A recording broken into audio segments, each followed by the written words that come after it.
প্রধানমন্ত্রী চলে আসছেন, এটা আমার সৌভাগ্য।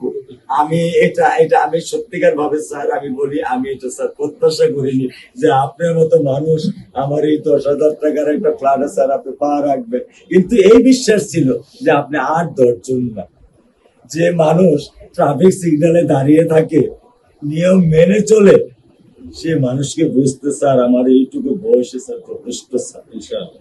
স্যার আপনি ধৈর্য ধরবেন, আমি ওকে কোনো নিয়ন্ত্রণ করতে পারতেছি না।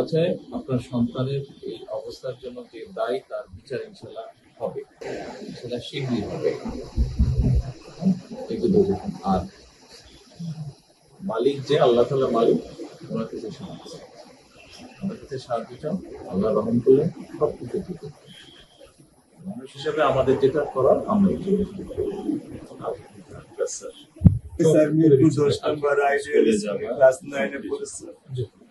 টোটাল ওগুলা নিয়ে চিন্তা করবেন না, ওগুলা ইনশাল্লাহ ব্যবস্থা। আপনি যেহেতু বলেছেন, আপনি আপনার কষ্টের কথা বলেছেন, সেই ব্যাপারে আমরা যেটা আমাদের পক্ষে সম্ভব ইনশাল্লাহ।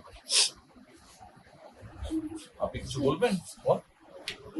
আমার স্বামী যেটাই বলছে এটা আমার চাওয়া। স্যার আপনি আমাদেরকে একটু মেহরবানি করে আমাদের খেয়াল রাখবেন, মেহরবানি করে যেন।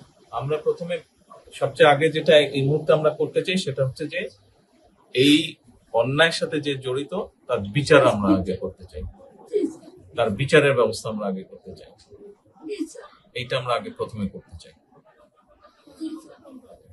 আপনাদেরকে শক্ত থাকতে হবে, ধৈর্য ধরতে হবে, ওর দিকে তাকিয়ে শক্ত থাকতে হবে। এক সন্তান আল্লাহ নিয়ে গেছে, আরেক সন্তান আপনার কাছে আছে, ওর কথা মনে করে আপনাদের শক্ত থাকতে হবে, ওর দিকে তাকিয়ে। ঠিক আছে?